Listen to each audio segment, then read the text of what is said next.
Hello? It's working.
Good evening. My name is Mike Wickers, Mayor of Cottonwood Heights. And this is the Cottonwood Heights City Council business meeting for October 4th, 2022. Thank you for being here. I have asked our IT manager, Matt Urban, to lead us in the Pledge of Allegiance tonight.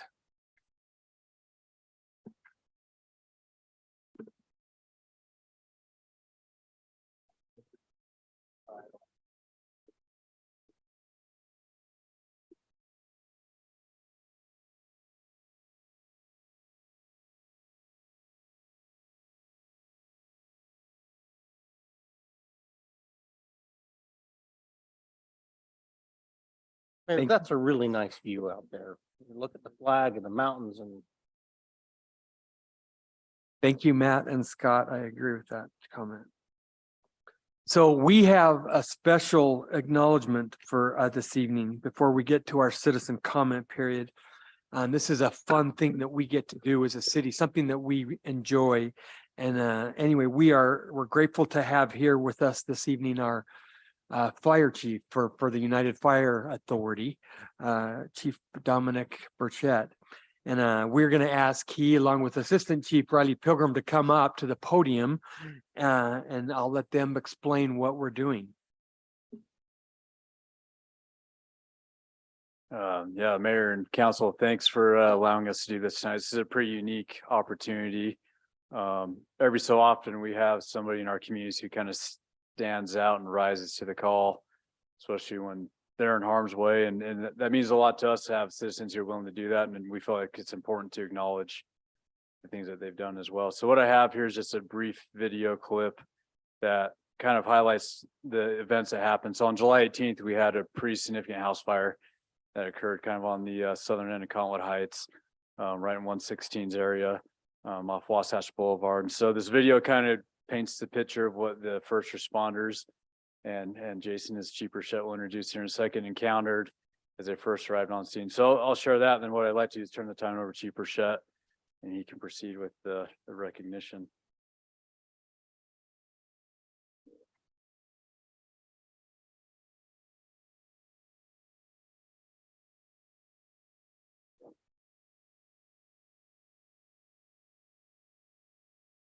Hold on 1 second. Okay, Matt, I can hit play, so it should work there.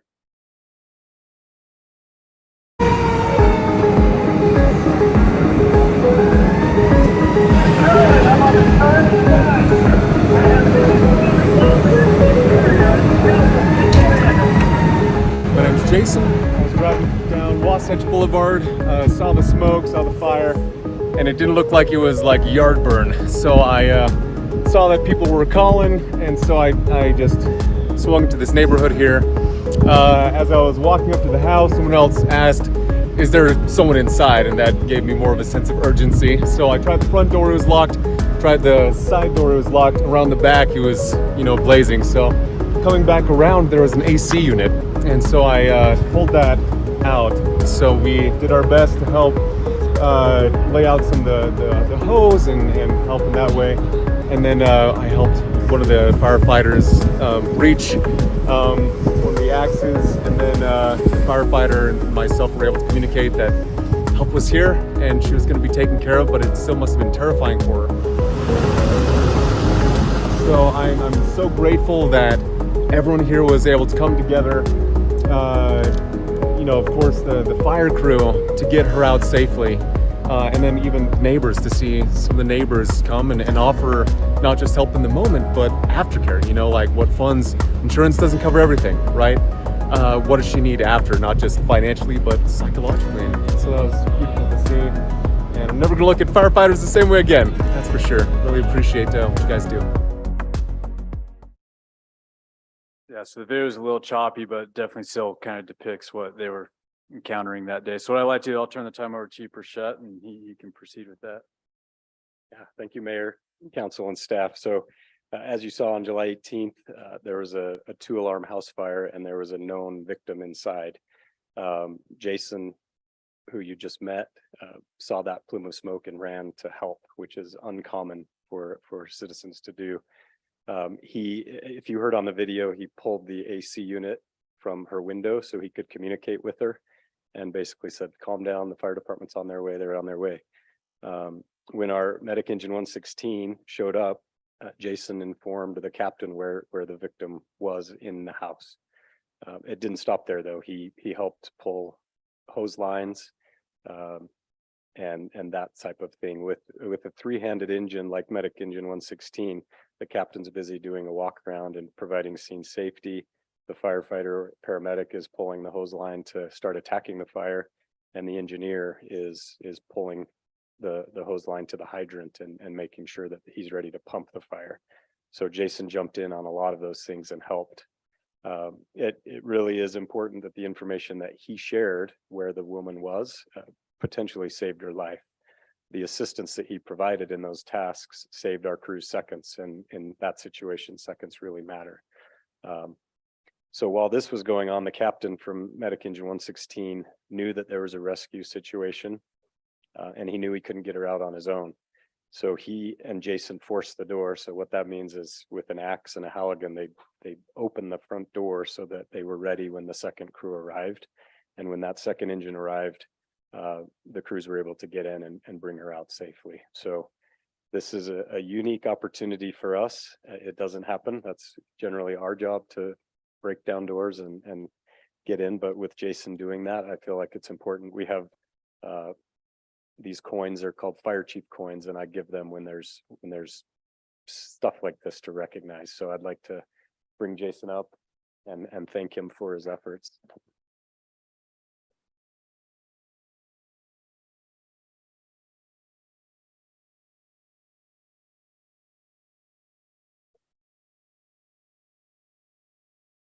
Well, I'm so grateful that I was able to be there that day. You know, only difference is I don't get paid to do it, you know. Like I said in the video, my perspective on the fire department has changed, you know, what these guys do. And I was grateful that we were able to get this woman taken care of. So thank you for the honor. And, you know, that's why we do these things, right, guys? It's for the honor, the recognition. Oh, no, I appreciate it. Thank you. Thank you.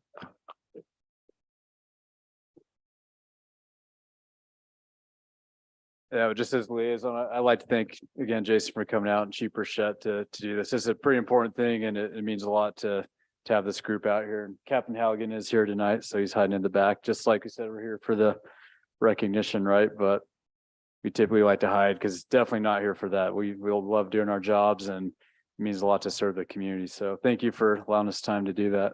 Thank you, Bradley. Appreciate it. So, Jason, we talked about this a little bit in our work session before we came here, and I just want to compliment you. You know, it's easy, and probably nobody would have noticed if you didn't do anything. You know, a fire is a scary thing.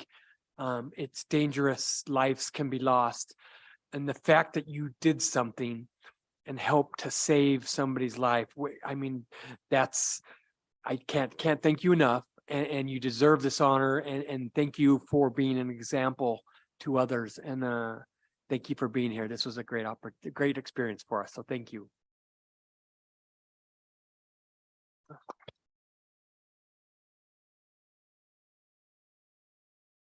So we're going to ask Chief Burchett not to go too far, but we're going to get him back in a second. But before we get to him, we are going to go to our citizen comment period. Which is item 4.0 on our agenda tonight. This is a time for citizens to address the council concerning whatever matters that they want. Each speaker will have 3 minutes to speak. Please review the public comment procedures on the last page of the agenda. If you haven't already filled out a speaker comment card, please do so and hand it to a staff member who can get it up to me. When making citizen comments, we request that you speak into the microphone so that your comments can be recorded, that you give your name, and that you avoid expressions of support or disagreement such as clapping or hissing, so that all speakers will feel comfortable in whatever they want to say. The council is here to listen, but you also shouldn't expect to engage in a back and forth. If you do have questions, the staff will respond to you within a few business days to provide responses. Having said that, the first person that I have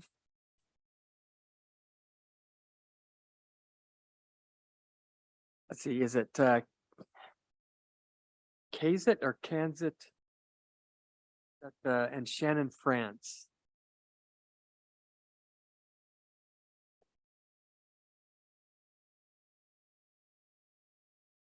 Sorry, I did not read that very well. She's nervous.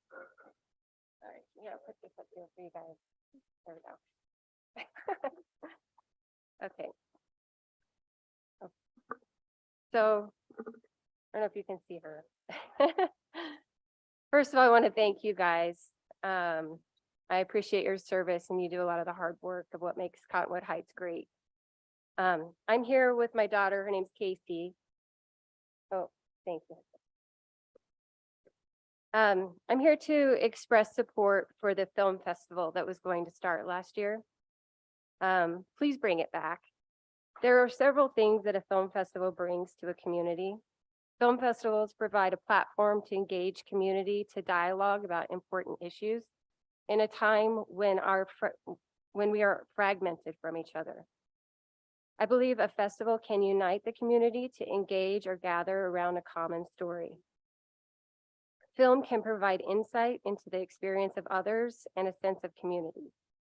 On a personal level, at home, we as a family try to watch a documentary or film every couple of weeks. We each get a chance to choose a topic or a specific film, but it needs to be educational. I often choose films that encourage growth mindset or show how people from around the world have overcome struggles. However, nature documentaries are a common choice for my kids. As you can see from my daughter in just a few seconds, the use of film inspires and helps expand our perspectives and experience of the world. Utah is home to many film creators, and I believe that a festival is a great way to highlight people and artists from our community and around the world. It would be a positive addition to Cottonwood Heights and one that adults and children alike would celebrate. I'm Casey France, and I think we should have a film festival because it would teach the kids in our community about a variety of issues. They might even discover their passion. For example, my family watches a variety of nature documentaries. We watched a documentary that was very entertaining, and it taught me a lot about these poor creatures called penguins. The documentary was called The Most Wanted Animal. I learned a lot about them. Did you know penguins are taken from the wild every 5 minutes, and they are more endangered than tigers, rhinos, and elephants combined? Also, lions and tigers cannot bite through their strong scales. Because of this documentary, they are my favorite animal. I've done projects in class about the penguin. I've recently done an art project about the penguin. I think we should have a film festival so other kids can discover their passion.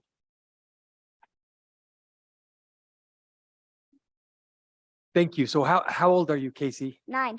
9 years old. Wow, that's pretty impressive. Scott, you maybe can help me. Have we ever had anybody younger than 9 address us at the podium in the council meeting?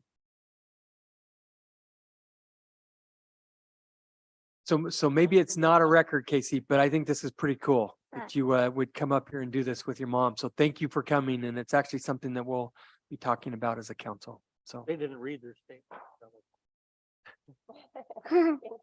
thank you. Jeff Chatlin.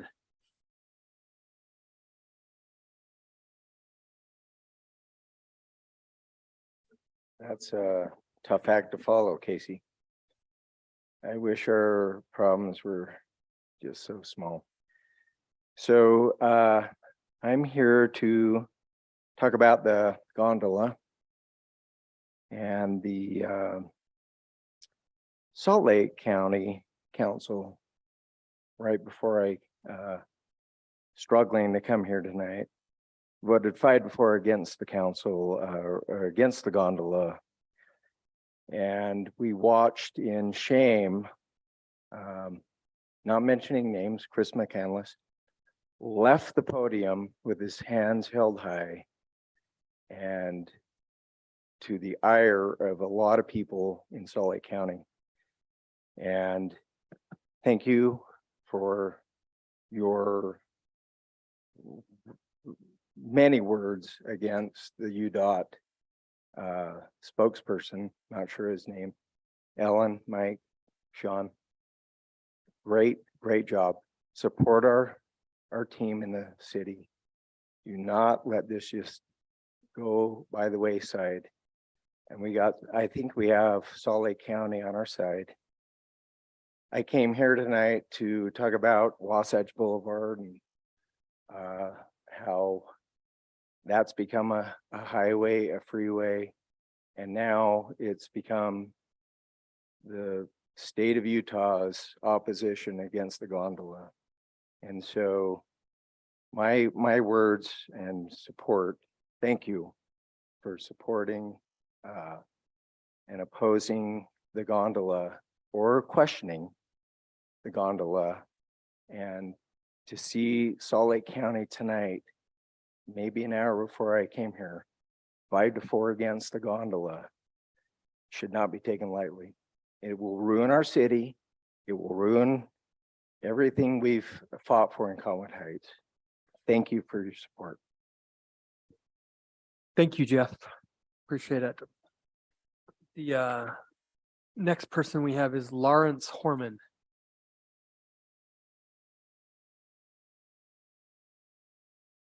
Hi, my name is Lawrence Horman. Usually they ask for you to state your address, and when I do that while addressing a city council, I usually say that is where I am standing because I am here to advocate for the homeless. And I am, depending on your perspective or your particular definition of it, I am homeless. I can fulfill literally the pun of I am semi-homeless. I live in a truck and trailer. What you have in front of you, I call the Deseret Defiant Initiative Package. There's one for each member of the council, the mayor, and the city recorder.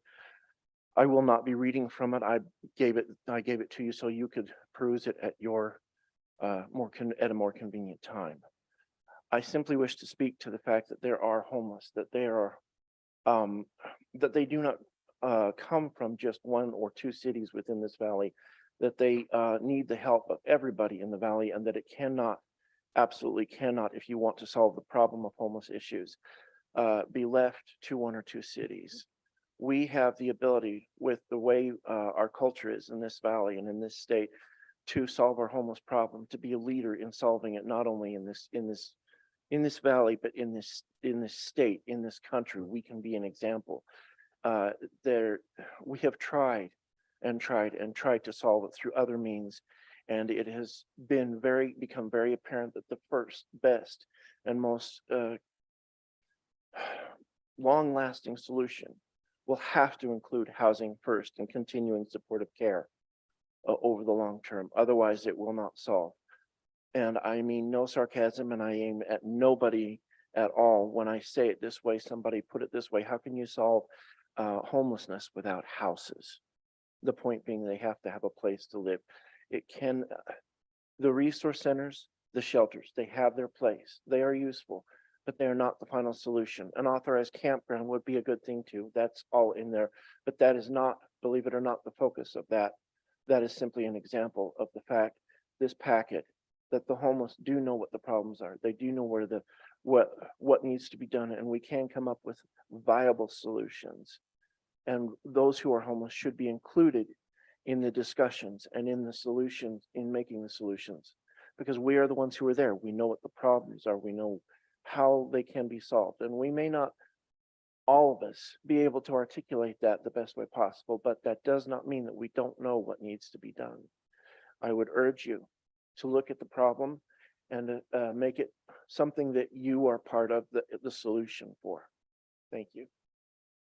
Thank you, Lawrence. It's amazing to me how many brave people there are in the world, and I count you among one of those, Lawrence, for coming here tonight. So thank you for raising such an important issue.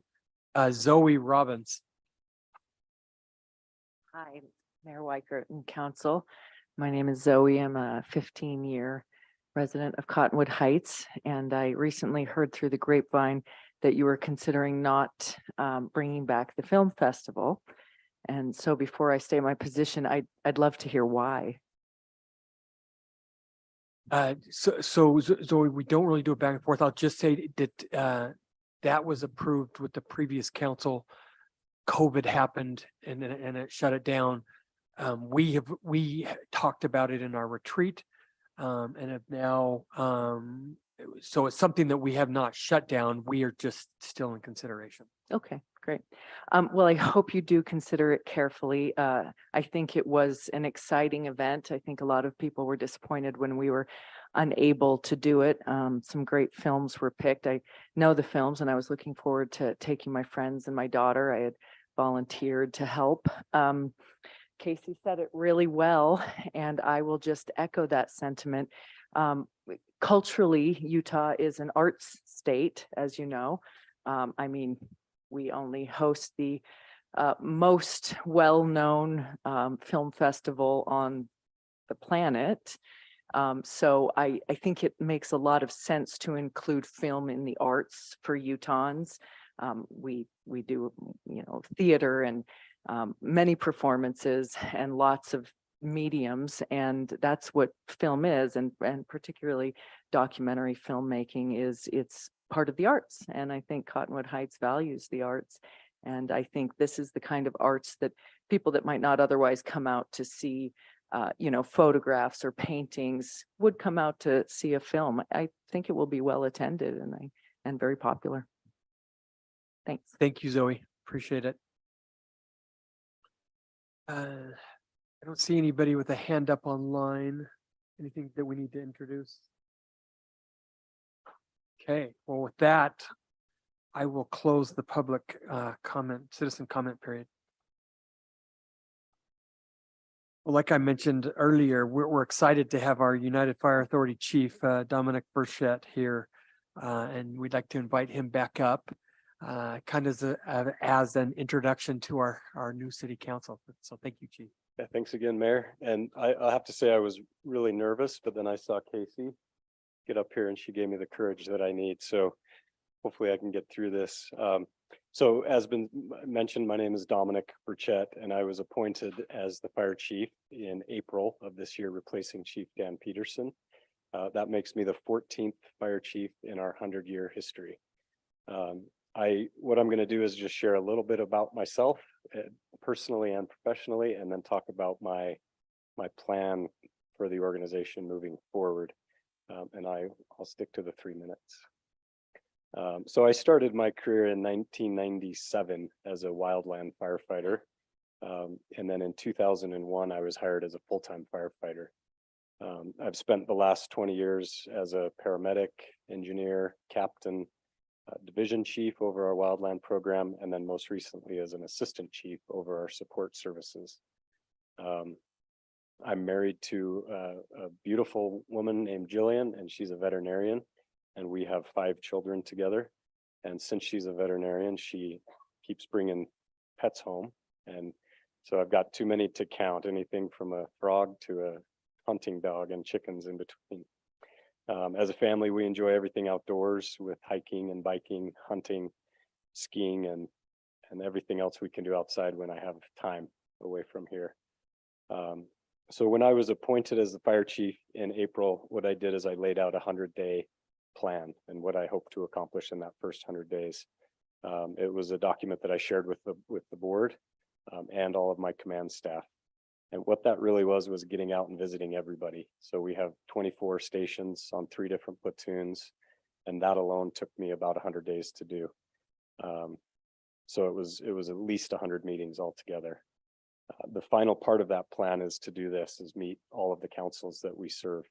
And that also takes a little bit of time. So my 100-day plan has morphed into almost 200 days now, but I appreciate the patience of the board on that. My plan with this 100-day plan was to really get out and hear what the problems and issues were that we were facing, and then prioritize that information and see how I could move forward and act on that. Since I grew up here in UFA, I feel like I have a pretty good, or had a pretty good idea of what those high priorities were, but I did want to hear it from every individual that works for us. So what I found out is that most of what I thought was true was actually true. So my plan moving forward after that 100-day plan is to really prioritize and act on all of the information that I gathered. That's the first year plan, and then the 1 to 3 year is readjust and reevaluate, and then plan for the future into the 3 and 5 year plan. My 3 critical areas right now that I'm focusing on are the health and well-being of all of our employees, staying relevant in the communities that we serve, because as you know, we serve 16 different areas, and the third is continuous improvement for our fire department. So just to get into those in a tiny bit more detail, the health and well-being of our people is something that I'm going to be heavily focused on in my tenure. Our organization is in a much better place than it was 6 years ago before Chief Peterson came, and the work that he did has put us in a spot where the organization itself is healthy, and so that's giving me the opportunity to really focus on our people. In a lot of times, the history of the fire service, health and well-being has been a reactive type of action. So we're seeing more cancer, and we've put in cancer initiatives. We're seeing more suicide. We put in emotional and mental health resources. So I hope to be able to focus on those proactively and make sure our people stay as healthy as they can so they can keep providing the service. The communities that we serve, as you know, it's very complex as an organization, and I need to be keenly aware of what it is that you need as a council from your local fire department. One thing I want to mention with the call that we highlighted with Medic Engine 116 is that when they heard that address come in, they knew that resident and they knew it was going to be a potential rescue. So that is the service that we need to provide, so that we know your neighborhood, we know your streets, and we can provide that best service. And that work doesn't happen easily or passively. It's something that we need to be constantly aware of and providing the constant attention. And another piece of that is Riley, as the liaison, is here in your council meetings and bringing back information to me. And the third area is continuous improvement, like I mentioned. And like I said, again, Chief Peterson left us in a really good spot, and I don't think we need to majorly overhaul anything right now. So it leaves me the opportunity to continuously improve and move us into the future in that way.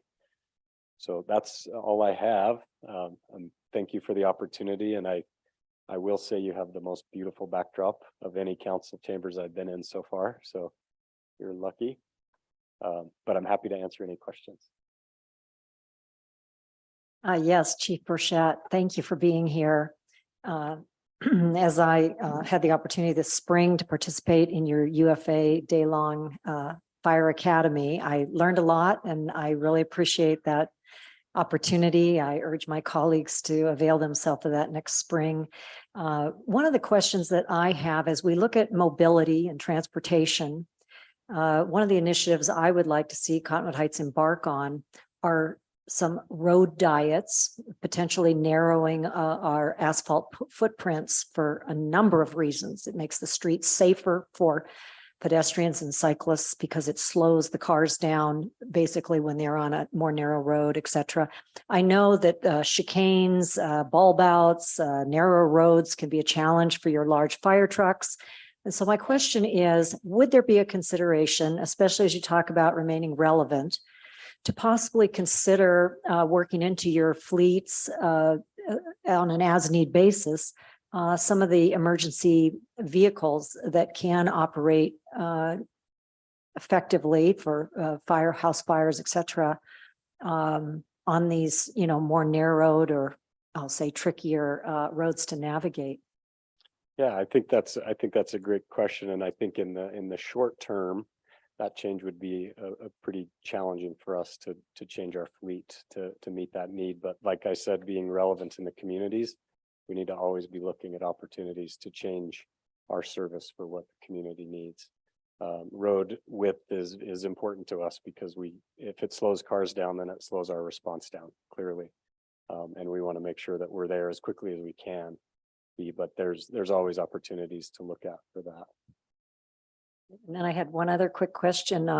Again, thank you. That was in my District 4 that I heard about Captain Halligan. I haven't had a chance to meet him yet, so I look forward to shaking his hand after the council meeting is over. And I think your comment about that you knew who Leanne Walker was and that she was a paraplegic I understand that the police department is also working to understand challenges, and I think that might be more related to mental illness so that officers are aware if they're approaching a household that might include mental illness. And I just am curious if the two, if you can collaborate to gather, data on households that have special needs and share that kind of information. Yeah, we work closely with the police departments and especially on legislation, like I think is what you're mentioning. And we collaborate very well on stuff like that. Yeah. I think there's always a better approach when we work together. So, and that type of information that you're speaking of would be extremely helpful in both police and fire. Wonderful. Yeah. Well, again, thank you for all you do. Is there, I would expect Beck has the ability, the district. If the citizens voluntarily want to put a note on their address or something like that. Concern, is that part of? Yeah, I think they can flag certain addresses for sure. It's, I don't think it's done very often, at least on our end. I don't know. I would guess that this person would have to ask because Yeah. it would be a little brotherish. Yeah. I think if someone who is in that type of a situation that I had one more question that kind of maybe covered when you were talking about dealing with the longer term mental health of, I'm talking first responders in general. I know that a lot of times when they go through their careers, they get towards the end and they get to retirement, that transition is really hard for a very adrenaline type of service. Quite a bit more relaxed lifestyle and a lot of things. I hope that somewhere in those services, I don't know if they're transitioning type things like that way or kind of say, here's your watch, see you later. No, there is now, there was legislation just passed that requires us to provide healthcare or behavioral health resources for 3 years post-retirement. So that's a first step, I think, in this, and organizationally, we need to look at how to make that better, even more so than 3 years. But yeah, there's a lot of But in concern with that. 20, 25, 30.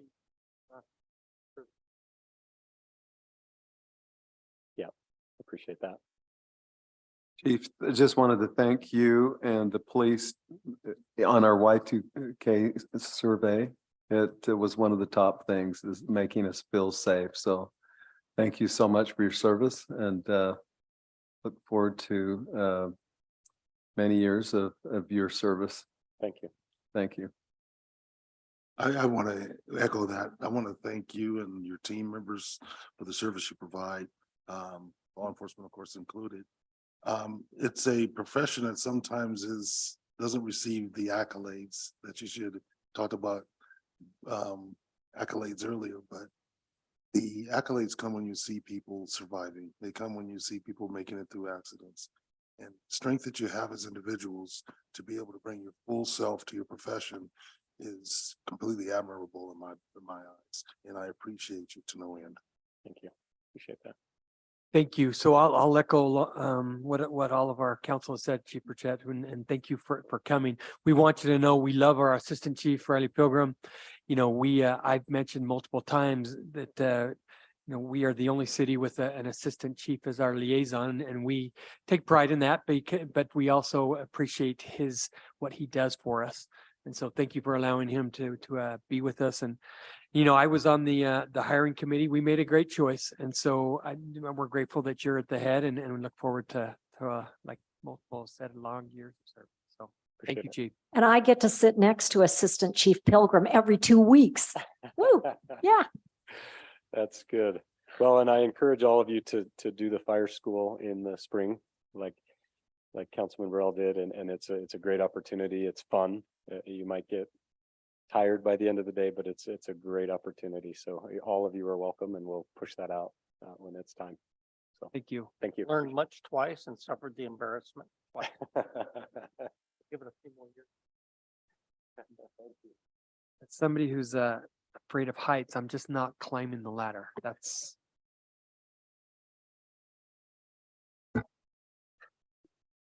Okay, item 6.0 is our quarterly staff reports. So this evening we'll begin in 6.1, which was with our police lieutenant, Dan Bartlett, who will give our police report.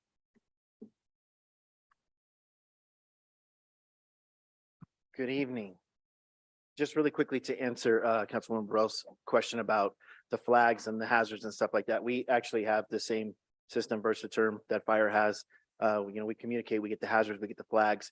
Houses that we go to a lot, we put hazards on or flags or medical alerts for people that we know. And we did know her too, right? So we do flag addresses, and we do know when they communicate, the dispatcher will push the hazard back and forth between police and fire. So everybody has it. We work together that way with our brothers at UFA. And so tonight I'm giving you the quarterly staff report. Let me just share my screen really quick. So this is a September stats as well as our 3 months in review.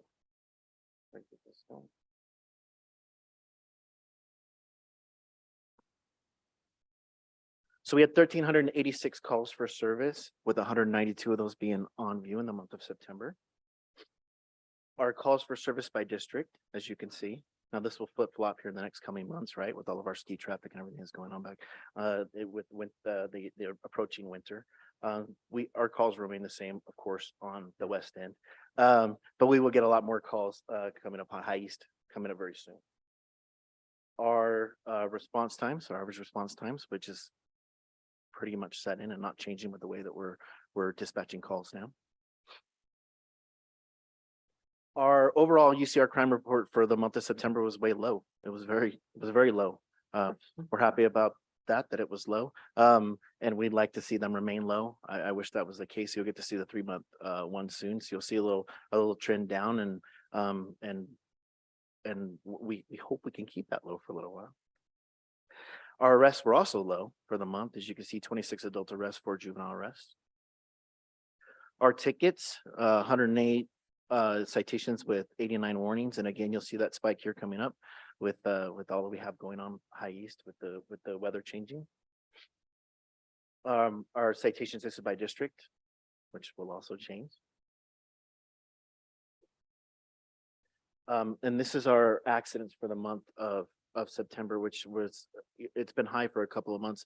I don't know why it's been high for a couple of months, other than speeds have been extremely high, and speeds, I think, is what we really deal with most. Speeds and distracted driving is what we deal with most on the roads, which is we always want to remind people to slow down and put away your distractions. Having a teen driver myself that wrecked her car the other night, I know this all too well. And it impacts every single one of us. So we always want to remind our citizens, anyone's visiting our city, please slow down, put away your phone, quit messing with the radio, just get to where you're going safely, and we'll all be safe if we can do that. Good night. On the accident injury. Yes, sir, 10. Those pretty much.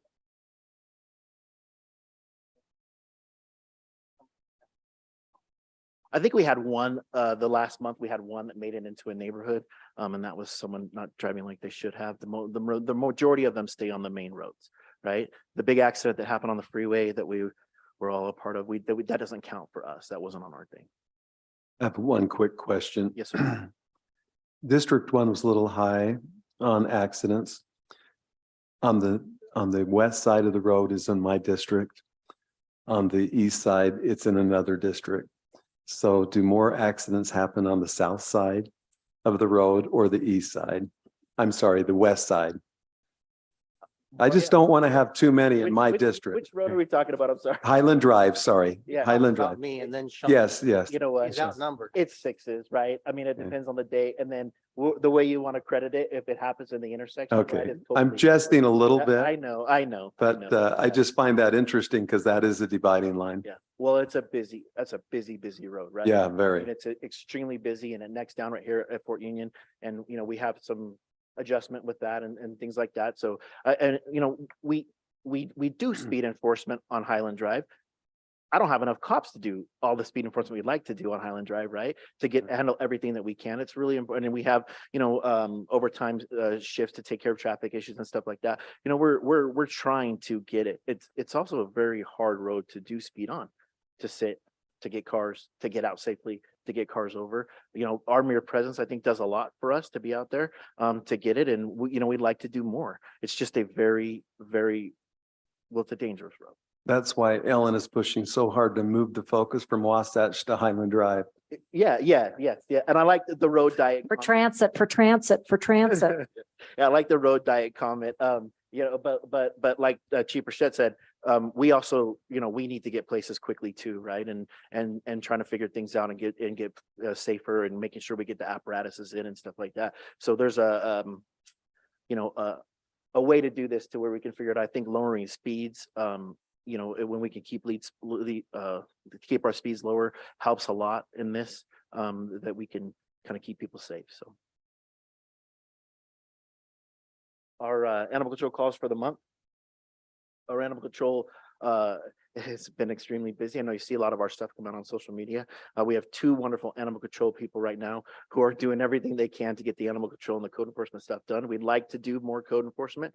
But our animal stuff is pretty high right now, trying to get these animals taken care of and the stuff. And I know, we have the ordinance of dogs riding in the back of the trucks and stuff like that. We're trying to address all these issues and make sure that our stuff gets done. And, our summer months are high for code enforcement, like the springtime is, and so are our animal problems. And so we're trying to get that done, and we'll move into parking issues and different things like that here soon with the code enforcement. So they are very busy. There are 2 animal control and code enforcement folks, and we appreciate the job that they do.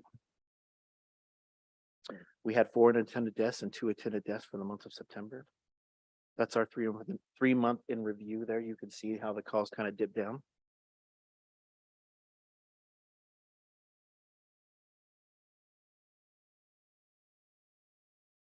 Our heat map for the month of September, always going to be that way, always going to stay the same for that on our west side, right? Yes, ma'am. So the petty theft. So petty theft that happens in houses, that would appear on the heat map or no? Yes, ma'am. Yes, it will appear on the heat map. Yeah. Okay.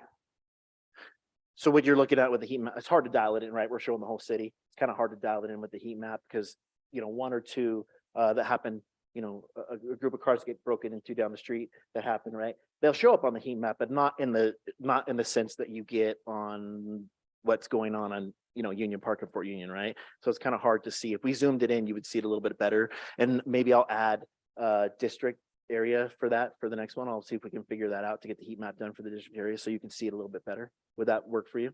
That'd be helpful. I see on social media a lot of reports of, theft from people's porches or break-ins to their automobiles. And I'm trying to just get a handle on, how much, where that's happening or a better sense of that. So yeah, no, I'll get something put together for you. We were actually kind of really low in the month of September, right? October started, we last couple of weeks, it's kind of kicked up. And so a lot of times people don't call. They look in their car, they notice their car's open. They're like, nothing's missing. I'm not going to call and waste my time or whatever, but we actually need that information. So we would say, if anything that happened, we would ask you to call because then it guides us and lets us know that there's something going on, in this neighborhood, or we want to keep an eye on it, or we want to talk to other residents, see who has got camera, anybody has, Ring doorbell cameras and security cameras and stuff like that. We can catch something. So it would be nice if people would call in.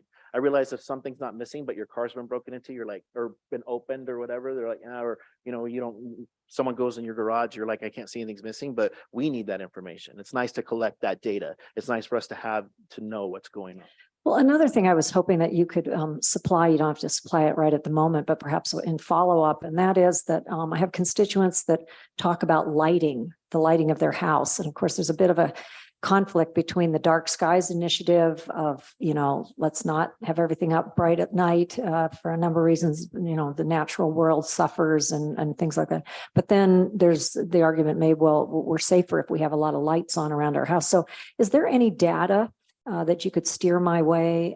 Maybe the other council members would like to see as well, that that shows a correlation between better residential lighting and less crime? Are there any studies on that? Absolutely. Yeah, absolutely. I'll get you that information. I'll get it sent over to the council so you guys can see it. The more lighting, the better. I know we have a dark skies initiative that we really want, to keep the light down and keep our city cozy like that. But at the same time, you shed a light on something that's not good. You know what I mean? So like lighting is good.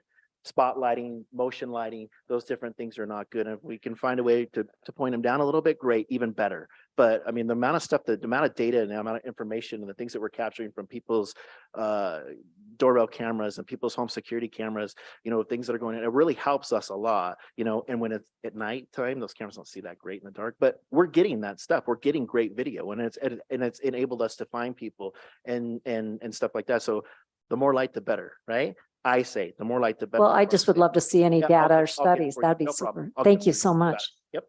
And you can light, our Dice Coyotes tells businesses and City Hall is an example of where it's lit, but it's also complied with dark skies because it's not supposed to let any of the trespass go up. Yes, yeah. Keeps it So if it's just down pointed where down, great. And we'd like our businesses and our homes and stuff to have that light pointed down. The people don't want to, you don't want to step into the light if you're doing something wrong, correct? So like, we need that. We'd like it. We'd like to have it. I'll get you that information. Okay. Dan, one last, I'd like to say Lieutenant Dan too. I just like that, but the hot spot is obvious and we know, is that incorporate the obviously Target? Yes, sir. That whole area right down there. Yes. And so does that take in the apartments there too, or is that out of that hot spot? It would be like the whole Union Park complex. We're talking about the businesses, right? Our restaurants, the Target, the Home Depot, across the street, the Maverick, the apartment building that's right there, the office building that's right there. It takes that whole little area right there. So it's mostly commercial? It's mostly commercial, yes, sir. Okay. Yeah, thank there's just a little apartment building right there in that area, right? So it's mostly commercial that you're seeing on that, and that accounts for, it's like 38% of all of our calls, right? That area, it's just a busy area. Yeah. So. Thank you. Real quick, sorry, before you move, we're almost there. As far as citations go. So Wasatch Boulevard and Fort Union, I get calls from residents about noise, about, the cars and the motorcycles that are revving engines. Do we have any mechanism? Do you send your guys on into locations to literally sit somewhere and listen for those type of things? Do we have an enforcement mechanism that, I imagine you'd have to have a decibel meter. Yes, sir.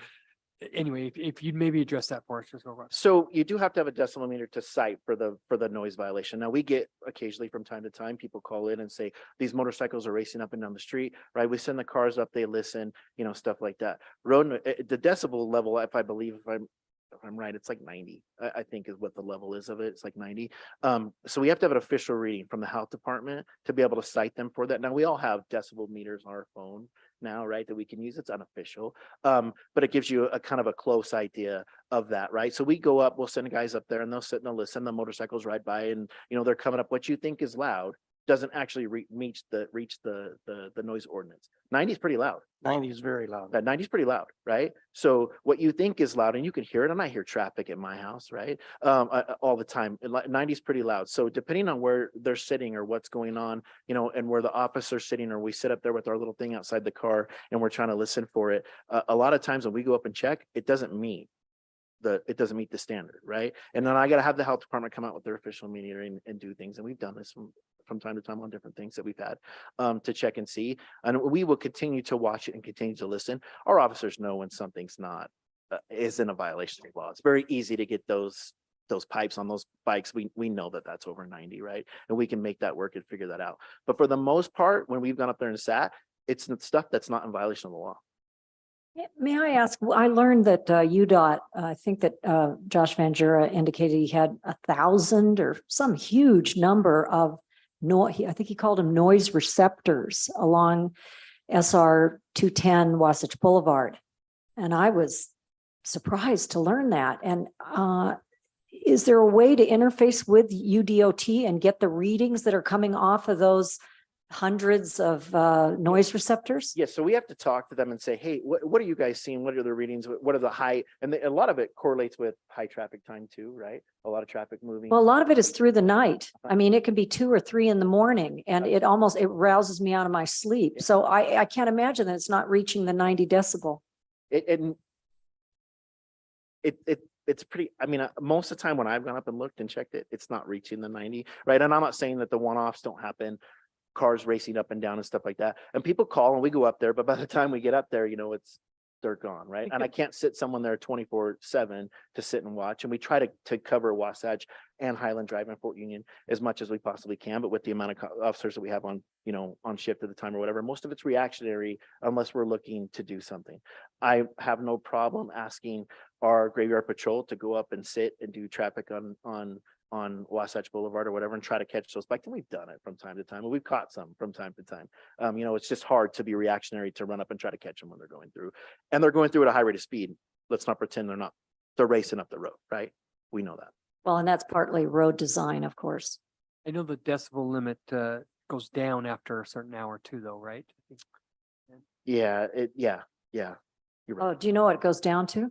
I don't have to go back and look. Sorry, but I'll have an answer for you. Sorry, keep going. You're Keep okay. going. You're okay. I'm here to answer your questions. We had the big Common Canyon Marathon last month. As you know, we all worked it. A lot of you were there.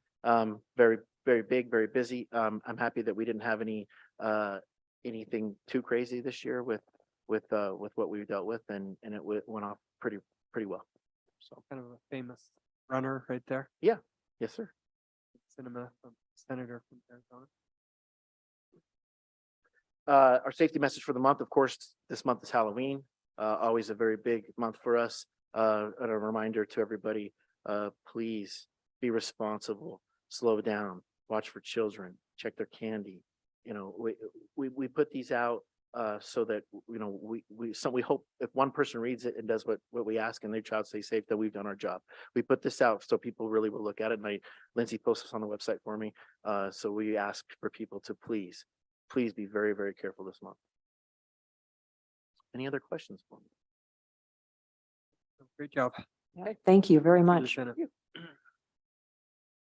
So next we will have our Public Works Director, Matt Shipp, come up and give us his report.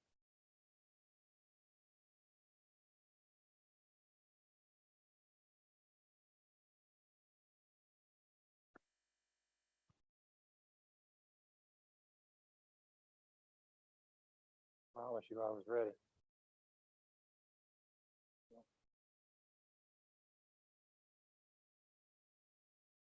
Mike, you want to help him? I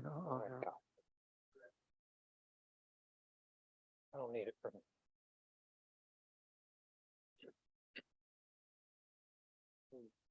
Okay, Mayor and Council, thank you. Just give you an update really quick on Public Works in the last few months and what's been happening. Bring you up to speed on some things. As I go through this, I'm gonna give you one really brief and very quick lesson on surface maintenance of roads. We are in the process of doing that, and we have been getting a handful of calls about different processes that we're following for maintenance, but I wanted to run through that real quick with you just so you have that information when you're talking to your constituents if they're calling you as well. So a couple of things we do on road maintenance. One of them for surface is just crack sealing. It's exactly what it is. And you find the cracks, you fill them in, and it's usually a preparatory thing to prepare the roads for the next treatment.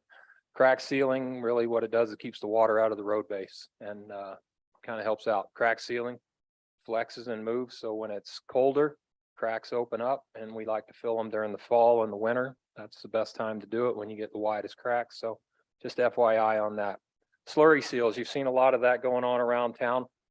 This is our go-to product when we talk about maintenance of our roads.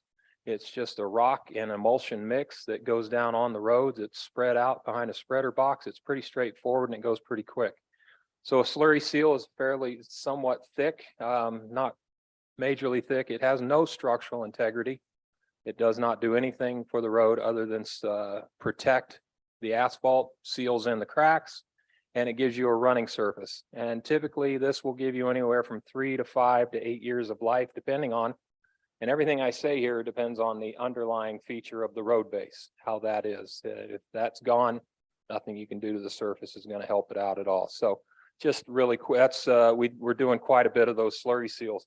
And to give you an idea of cost, just as we talk about these things, a slurry seal gives you it's about 20 to 25 cents a square foot. It's fairly inexpensive when you think about it, and it's a great product and gives you that. So we've done quite a bit of that. Chip seal is a little heavier seal coat, if you will. This is an asphalt is sprayed on the ground, and little rocks are spread behind it, and you roll them and compact them. When you're done with that, you sweep them, and then you put a coat on top of that, what we call a fog seal. So, excuse me. This year, what we did on these roads when we went through, we did a leveling course, which was about 1/4 of an inch of asphalt. We spread over the whole road, filled in the ruts and the potholes, and then gave the smoother surface. So the chip seal is for a little heavier volume roads when you have more things traveling on them. And this one will give you anywhere from 5 to 10 years of life, depending, once again, everything, there's a caveat of what the road looks like underneath. I was gonna ask if that's what you had done on 35th East. The 35, we did it this is 30th, yes. This is going up the hill, going south on 30th, right out of the shop. And What's the cost per square foot on this chip is seal? about 85 cents a square foot. That includes we got this one, that includes the leveling course. Without a leveling course, it's a little bit cheaper. So And- once again, a low cost for pretty high maintenance of a road. And can you tell me, Mill Hollow, Danish, what was done to each of those? Those are chip sealed. Those are chip seal. Thank you. Then you come into the fun ones. Well, I don't know if we consider them fun, but they are interesting. The reconstruction. This is either removing the whole thing, removing the road base if needed. It also involves, if we do reconstruction such as this, we have to rebuild all the ADA ramps that aren't in compliance around. We add new curb and gutter where it needs it, and you do some storm drain work. When the roads open up like this, you want to get your storm drain projects in the ground. This projects, things of this nature can cost anywhere from $6.25 to $14 a square foot. So a big difference between the 85 cents and the $6.25 when you work it through, and you'll see the numbers that we've done this year. It would be great to be able to do this on our roads if we, it costs a lot of money. And we don't recommend, once they're rebuilt, doing that. We recommend going to the maintenance of those roads using the slurries. Gives you quite a bit of life for the money you can spend here. So in a nutshell, those are the things we use as we look at these projects. And when you do reconstruction, what lifespan do you usually give that? It kicks it back up. It's a brand new road. It goes up to 30 years. If with maintenance, not without. And maintenance is either chip Seal seal, coating, crack sealant, or Crack rock. sealing every few years, seal coating about every 5 years, and keeping it from getting wet underneath. So it's, without doing your maintenance, these are the numbers you're running into as you think about these things. Give you an update on the 5-year maintenance plan. We finished year 4 of the maintenance plan, and we started on year 5 of the maintenance plan. And I'll run through those real quick. We've completed about 2 million square feet in year 4 of the projects. And these are a list. I won't go through them all, but you can see the areas where we've done the slurry seals, and also we've done about 780,000 square feet of chip sealing throughout the city. And you can see those roads that are on there as well. So quite a bit of work has gone on these past couple of months to get us to this point. We've started year 5 of the maintenance plan. For a couple of you've seen a little bit of this work in your area. The Nye Drive area has been done, and we also did a chip seal project on Hollow Mill Drive. That's what we've just done so far. That's not the This is whole. just what we've done so far. So we've done about 500,000 square feet of slurry and about 150,000 of the chip seal. We still have, we'll start up again in the spring with the rest of the program and finish year 5. And coming up for your retreat and for your review will be the next 5-year maintenance plan for you to review and talk about. We've had an introduction to that a little while back, and we'll just be bringing it back with a little more refined for you to review. Okay? So. Yeah. When you do a new 5-year maintenance plan, are you doing it? I imagine you're doing a new evaluation of road condition. So is that right? Yeah, that's correct. We'll go through, and what we'll really do is well, let me back up a second. There are roads in here such as the Prospector neighborhood that was on the year 4 that did not get done because it is too far gone, and we decided we're not going to put that money into something that's just going to fall apart the next year. It's not going to change. So when we bring forward year 1 of the next 5-year plan, you're going to see more reconstruction on those. We have 3 neighborhoods, and the only reason Prospector's in my mind is because I've had a couple of conversations with some residents up there this last week. But there's like 3-4 neighborhoods that you're going to see on the first round coming out that will be reconstruction because they're just too far gone. What we'll do then is, well, what we're doing now is we'll start at year 1 on this one. We'll evaluate those roads. Some of those roads may need it, may not need slurry seal. They may just need a crack seal. So those numbers will tend to go down, but the reconstruction numbers will tend to go up. We'll also be bringing forward your main roads, Fort Union, Highland, 23, 27, those roads that are big numbers. For instance, Fort Union, just west of 30th East. Did I get that right? Yeah. Just west of there needs a new chip seal coating. Don't want to give, the numbers are high. They're upwards of $500,000 just for that road. So we need to, but that's chip seal. But if you just think about it as reconstruction, you're 10 times that amount. So it's something we'll be looking into, and you'll have those evaluations. Yes. To answer in a long way, the short answer. I don't know how many square feet of road we have in this. Gosh, I wish you'd asked me a little earlier. I would have had it. Oh, can I ask one question? I didn't see, for year 4, I didn't see any reconstruction. So is it strictly in year 4? It's ongoing chip seal and other, Turn myself off. We did do a couple of reconstructions in year 4 where we took things that were on the slurry and we rebuilt them. For instance, Alpen Way, we did a reconstruction on Alpen. Wasn't that in the spring? So that would have been in the previous year, We did it in year 4, so fiscal year. which runs July through June. Yeah, and we finished it the end of last year. I thought we're in year 5 now. In year 5. Oh, I beg your pardon. Thank you. Just really quick, bring up a couple of these just so you can see what the product does look like. It is a good product. The slurry seal, these are a couple of locations around the city where that's gone in. Couple of chip seal products. Now, as you look at this, the road I understand is white and it doesn't look like an asphalt road right now, but it still hasn't had the fog seal. That's happening. I believe they finished that today on all of the roads, and they'll start striping next week on these roads as well. So we get those calls about the road doesn't look the same. It looks like a dirt road. It really isn't a dirt road. It's just. What is the length of time from the time you lay down a chip seal until you do the fog seal? It varies, honestly. It's under the contract. The contractor has so much time in a schedule. Usually try to hit it about the 3rd or 4th day after. Oh. But we've gone a little bit over that. They had to move on to another job and they've come back and finished it. So one of the things I'm getting from my constituents is they say they must be referring to the chip seal. It's funny because I think they use, these terms of slurry and chip seal, I think get kind of used synonymously. So, and I don't understand it deeply enough myself, but my constituents will say, oh, there's all this loose gravel on these roads that are being reworked and my children are falling and getting skinned up. I'm watching bicyclists fall and get injured.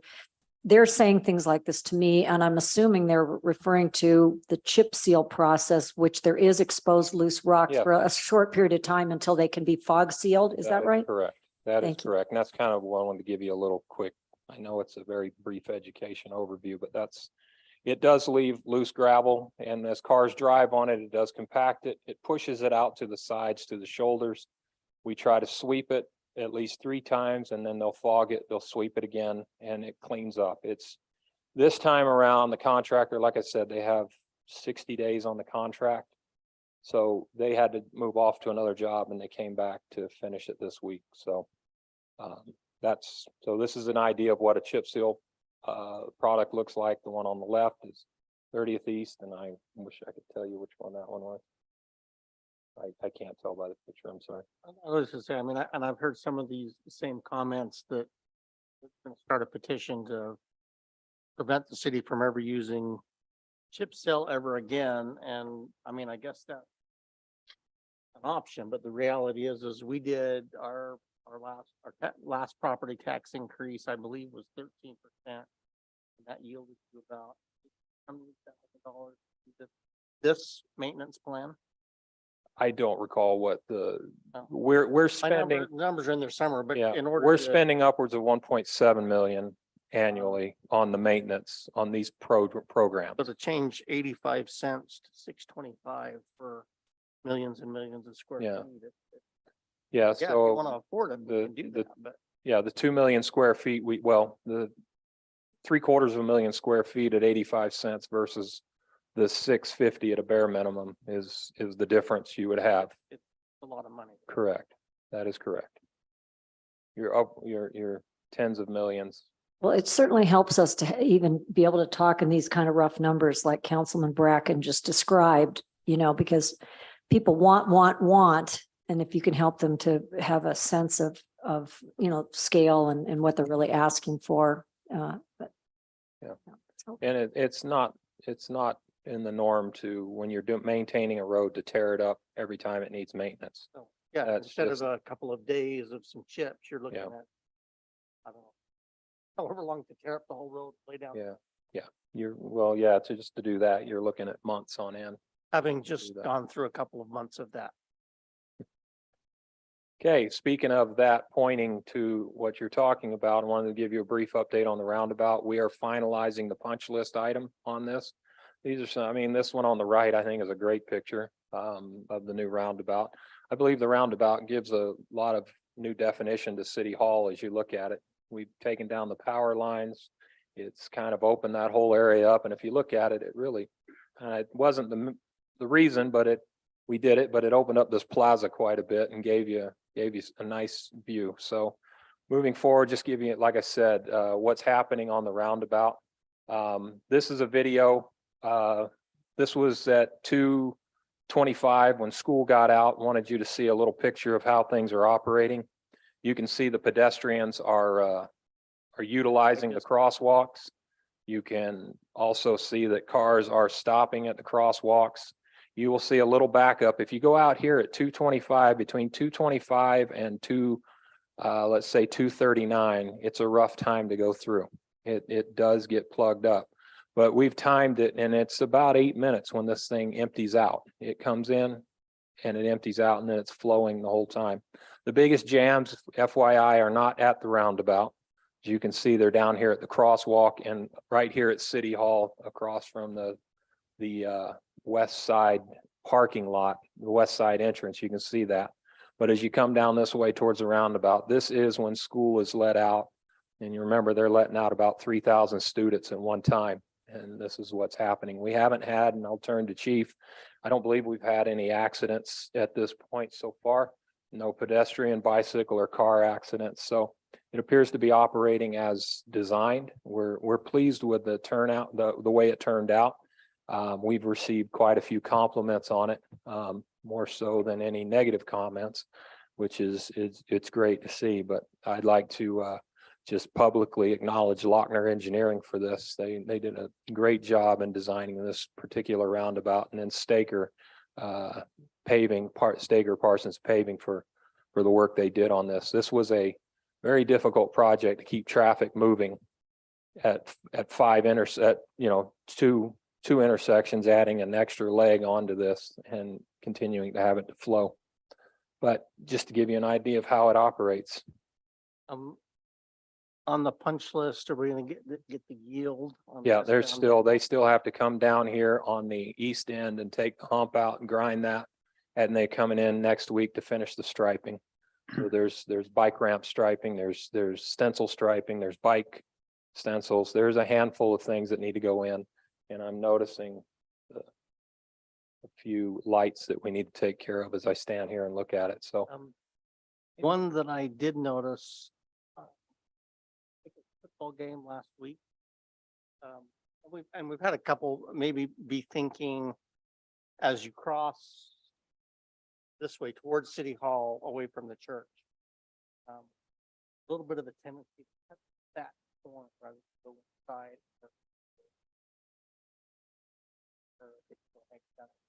we put a fence up, we've put in a crosswalk, we've put in the domes. And we've directed traffic and there's some things you just can't legislate. And I won't say what that is, but it just Any, can't be legislated. What is that? I just, maybe put on your hat if you have a epiphany, then. But that's happened. That's a small thing. Overall, the cars and the pedestrians. So like I said, we hope to be wrapping this up in the next couple of weeks with the final punch list. Matt, I actually go out of my way to use the roundabout to see how it's working. And it's been smooth as glass. Now I haven't been there at 2:30, but I've had people outside of our city say, I just love the way that flows. Yeah. So it's, I know there were a lot of naysayers on this and a lot of fear, trepidation, but I think overall it's been an amazing project. Yeah, like I said, we are pleased with it, and I think it's a great, centerpiece up here. It's a unique looking roundabout. It I don't really have is. to go out of my way to use it. Any? Well, I do timeframe on the drive poll? through it in the mornings. I make the loop around and come back and turn in to the right. So I do the same thing. I'm not embarrassed to say it. Any timeframe on the bulb out at the crosswalk? I'm sorry. The bulb out at the Oh, crosswalk? down here. Mhm. Yes, Tim and I need to talk with him about that. I have some things I need to discuss with him, but to answer that question, we don't have a time frame, but we are working on it. Great. There's some challenges more so than just putting that in. There's some things we have to work through. Okay, just update on Ferguson Canyon. This has become a real fun one. But the project, they're down to their final list of things they need to do. But this give you an idea of how things are looking. They still need to seed it, but that's coming forward. You can see the pavilions are in. There's benches that have been put in here. The trail looks good. Things are opened up. And well, that's the end of my pictures. Okay, that's it. So that we're trying to wrap that up. We do have a pre-construction meeting this week for the parking lot, the federal portion of it. This contractor wants to get in and get started now, which is different than what I told you last time, because we were going to hold off, but they came in with a great price and they want to try to get in and get it done this year. So I will be impressed if they can do it, but they will get started. So we have that pre-con this week and reminder to you and the public, the park is city funding. The parking lot is federal funding. That's why you have two projects. Two of them are starting different times, different contractors and everything. Okay. Thank you, Matt. You bet. Appreciate it. May I just ask one quick question? So the dog park, I'm trying to remember, one was going to open before the other. Am I getting that right? Like either the dog park portion or the parking area portion might open in this calendar year. Am I getting that right? Yes, if we weren't starting them now at the same time. We were going to start the parking lot, the federal project, next year. So we were going to try to open up the off-leash section, the park. We're still finalizing some things with that, so we're not opening it yet. It's giving us a chance to let a lot of that growth get going as well. So it's actually working out. And if this contractor does what they think they're going to pull off for the federal, we'll open the whole thing up spring But you don't anticipate that the dog park don't portion would anticipate it. open up? Ooh. I don't anticipate it right now. Probably no, not till but springtime. Yeah, probably the great. spring. That's Thank the you. anticipation. Thank you, Matt. So the next item on our agenda tonight, we only have one legislative action, which is a consideration of resolution 2022-52, approving entry into a grant agreement with the Utah Department of Cultural and Community Engagement for the fiscal year 2022-23. We had the opportunity to discuss this item in our work session earlier. Any other questions or comments from the council? Hearing none, I will entertain a motion to approve resolution 2022-52.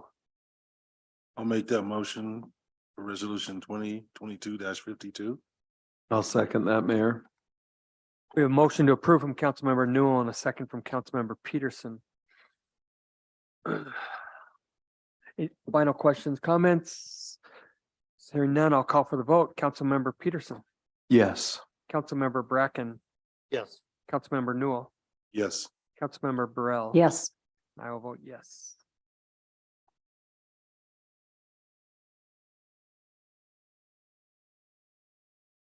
Our last item on our agenda is the approval of our consent calendar, which is the meetings for our meeting, the minutes for our meetings on September 20th. Can I get a motion to approve these minutes? I moved that we approve, Mayor. And I'll second. All in favor of approving the consent calendar, please say aye. Aye. Aye. Any opposed? That concludes the items on our agenda. Can I get a motion to adjourn?